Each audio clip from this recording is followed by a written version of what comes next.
Como que eu pego a minha vida de volta, Cris? Como que eu pego eu de volta?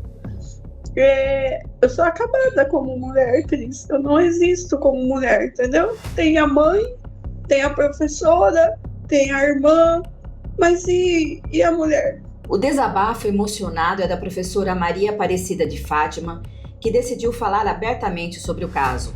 Ela sobreviveu a uma tentativa de feminicídio em Santa Bárbara do Oeste, mas 2 anos depois do ataque, ainda tenta reconstruir a própria vida. Nesta sexta-feira, 7 de agosto, a Lei Federal número 11.340, conhecida oficialmente como Lei Maria da Penha, completa 20 anos. Sancionada em 2006, a legislação se tornou um marco no combate à violência doméstica e familiar contra a mulher. 2 décadas depois, a história dessa professora coloca em discussão uma etapa que muitas vezes fica fora do noticiário. O que acontece com a vítima depois que o agressor é condenado? O crime aconteceu em agosto de 2024, dentro de um apartamento do condomínio Vila Bergamo. O ex-marido, um policial penal aposentado, manteve a professora refém. Houve disparos de arma de fogo e ameaças de morte. A polícia militar foi acionada.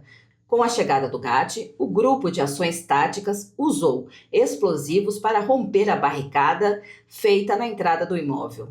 A vítima foi encontrada trancada em um banheiro, com ferimentos na cabeça provocados por agressões com arma. A mulher relatou momentos de terror e medo. Ele me puxou pelo cabelo e arrastou e jogou no sofá. Aí ele começou a bater na minha cabeça. Mas, agora, olha, Cris, eu estava tão cansada que eu pensei assim, nossa, eu vou deixar ele bater, porque daí ele cansa. Porque eu estava sem força. Só que aí a minha cachorrinha avançou nele. Aí ele foi bater nela. Aí eu peguei e pulei para pegar ela e caí no corredor com a cachorrinha. Quando eu caí no corredor que vai para os quartos, ele deu tiro. Aí que eu olhei. Então eu caí, o tiro pegou aqui no chão, onde eu estava com a cabeça, sabe? Aí que eu olhei para ele, Cris. Depois ele deu mais 2 tiros e um tiro bateu no chão da sala, atravessou a porta da entrada e pegou no painel de gás que ficava do lado de fora da porta. Por milímetros, Cris, ele não explodiu o 15 andar. E ele começou a bater com o cabo da arma, sabe? E aquele cabo é um ferro que parecia faca. Então, aonde pegou, Cris, foi cortando. Mas eu não vi sangue. Eu só vi que eu estava ensanguentada quando eu cheguei no PS. Alterado, decidido, e cada vez que eu falava alguma coisa, ele batia mais. Depois dos tiros, bateram na porta, né? Aí ele foi pro lado da porta. Quando ele foi pro lado da porta, que ele começou a gritar com alguém lá fora, que eu acho que já era a polícia, eu consegui entrar no lavabo. Mas, Cris, era assim uma tentativa muito inocente, porque o lavabo é pequenininho, eu me encolhia na porta para tentar fugir das balas. Eu subi no vaso, porque o lavabo é muito pequenininho. Qualquer bala ali, entendeu, Cris? Mas eu fiquei ali, na tentativa, e ele gritava muito. Mas, Cris, quando ele chegava baixinho assim na porta, ele falava assim, hoje você vai morrer.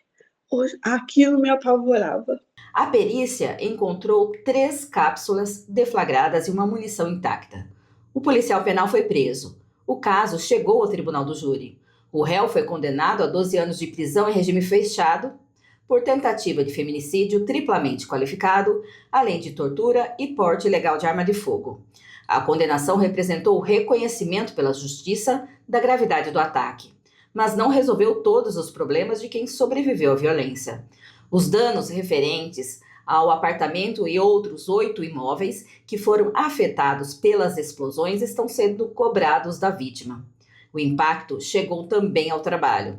A professora está afastada das salas de aula e o convívio com os estudantes também não foi fácil, assim como as pessoas mais próximas que desapareceram após o episódio. Você vê muitas amizades que eu tinha, eu não tenho mais, sabe? Às vezes dando aula, Cris, né? Que eu dou aula para o ensino médio, eu cobro alguma coisa, eles falam assim: você está cobrando o quê, dona? Você levou um pau do seu marido e está aí reclamando? Eu estava terminando a especialização na USP porque eu queria dar aula em faculdade, sabe, Cris? Uhum. Então eu já ia sair da especialização e ia dar aula em faculdade. E isso parou, ficou lá parado, né? Porque e se eu entrar na sala de aula, será que esse aluno vai falar o que o ensino médio fala para mim? Entendeu? E você sabe que para dar aula a gente precisa de uma autoridade, né, Cris? A gente precisa ter Sim. uma moral. E como é que eu tenho moral agora? A dona que levou um pau do marido? Como é que você ensina matemática? A advogada Fernanda Facchini, que defende a professora, tenta conseguir uma reparação financeira. A estratégia é buscar um valor que, segundo a defesa, seja compatível com os danos e as consequências deixadas pela violência. Atualmente, ela tenta reverter na justiça a indenização que deveria ser paga para a vítima, que foi reduzida em 10 vezes em segunda instância.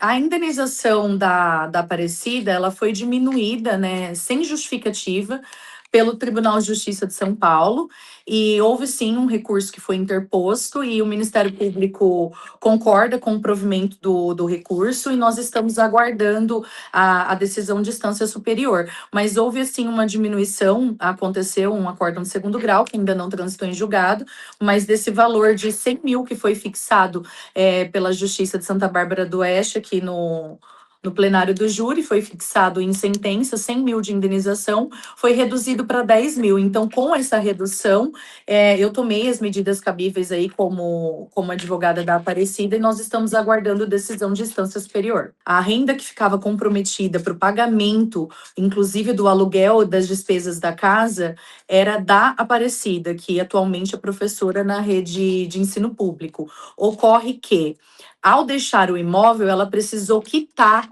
as despesas. E para quitar essas despesas, foram necessários diversos empréstimos, ocorreram muitas dívidas. Então, ainda existem muitas irregularidades a serem sanadas com relação aos prejuízos financeiros da minha cliente, que ficou assim, com a sua renda própria, com o vínculo empregatício, ficou responsável para manter, se sustentar e também manter as despesas atinentes ao prejuízo que o agressor trouxe para ela, devido ao que aconteceu dentro do imóvel, uma vez que o imóvel ficou aí todo deteriorado, porque o GAT precisou fazer uma intervenção de urgência, porque ela estava sendo mantida refém dentro do imóvel, do apartamento, e por se tratar de um apartamento locado, também comprometeu a estrutura de outros apartamentos. Então, toda essa dívida, toda essa estrutura comprometida, todo esse vínculo de complicação que já existia, e a prioridade real ficou para minha cliente arcar. Para a advogada Sara Pinto, que milita na área dos direitos das mulheres e é palestrante sobre o tema, defende que a Lei Maria da Penha deve reforçar a rede de proteção à vítima. Para ela, o cenário ideal seria que a mulher tivesse mais rede de apoio e menos julgamentos. Olha, eu acho que a gente evoluiu muito nesses 20 anos, principalmente pela inclusão da violência psicológica, hoje considerada como tortura, né? E ela faz parte aí do rol da Maria da Penha, né? Nesse meio do caminho surgiu-se também aí a violência vicária, que é aquela onde o sujeito ataca dizendo que vai matar os filhos ou os animais, etc., usando outras coisas para atingir a vítima, né? Então, assim, com relação à legislação, ela melhorou. Com relação à aplicação da lei, a execução das penas, eu acho que ainda a gente está muito longe, muito longe. Um exemplo disso é que, se estivéssemos perto da eficácia da lei, não seríamos o 5º país que mais mata mulher. Não seríamos o país que a cada 6 horas uma mulher morre por feminicídio, né? Porque quando você tem uma aplicação da pena rigorosa, você diminui a criminalidade. Então, eu acho que é muito importante medidas realmente que possam levar ao conhecimento das mulheres sobre isso, até para que elas consigam sair desse ciclo de violência antes de uma agressão física, antes de morrer, entendeu? Então, assim, eu acho que essas coisas são muito importantes, né? Primeiro, a gente ter mais empatia por quem sofre por isso, né? Porque a questão é assim, mas ela apanhou e tá lá de novo. Ela está num ciclo de violência que é psicológico, que antecedeu ao físico, e que é muito difícil para a pessoa sair desse ciclo. Então, assim, a empatia da gente em acolher, apoiar e dizer que está do lado, que pode contar com a gente, entendeu?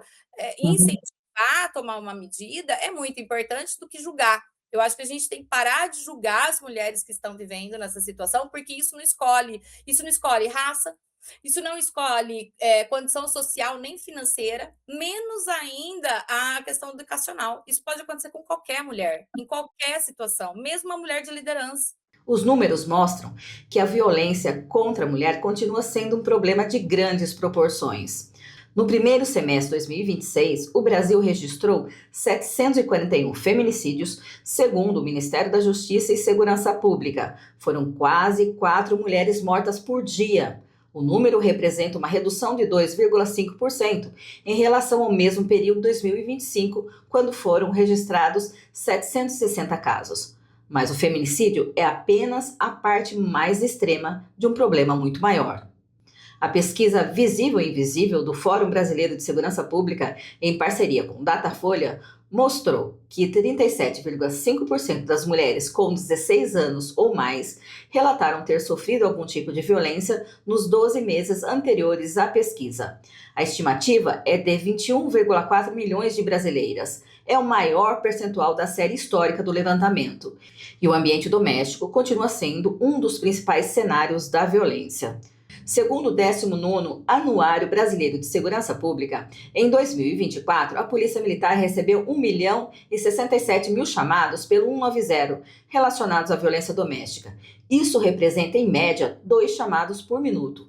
Os dados registram a dimensão da violência. Os relatos da vítima mostram que os números não conseguem medir o medo, o trauma, a interrupção da vida profissional, os problemas financeiros e a dificuldade de voltar a ser quem era antes do ataque. Ela sobreviveu, mas ainda está tentando reconstruir a própria vida e a própria legislação continua sendo modificada. Só em 2026, novas alterações reforçaram o mecanismo de proteção. A Lei 15.383 passou a prever a monitoração eletrônica do agressor como medida protetiva autônoma em situações de risco. Outra alteração, a Lei 15.411 ampliou as hipóteses de afastamento do agressor para situações de risco à integridade sexual, moral ou patrimonial da mulher ou de seus dependentes. E a Lei 15.412 estabeleceu novas regras para as medidas protetivas de urgência de natureza civil. A história da professora Aparecida mostra que a luta contra a violência não termina com a condenação do agressor. Para quem sobrevive, ficam marcas, traumas e consequências que podem durar anos. Aparecida ainda busca na justiça a reparação pelos danos sofridos e tenta reconstruir a própria vida. E foi a luta de outra mulher que iniciou tudo isso. Maria da Penha Maia Fernandes é farmacêutica e ativista brasileira e sobreviveu a 2 tentativas de homicídio cometidas pelo então marido na década de 80. As agressões a deixaram paraplégica. A luta por justiça levou o caso à Comissão Interamericana de Direitos Humanos e contribuiu para a criação da lei que leva o nome dela, sancionada em 2006. 20 anos depois, a história da professora barbarense reforça que proteger a mulher também significa garantir acolhimento, reparação e condições reais para recomeçar. Cristiane Azanha para a TV Todo Dia.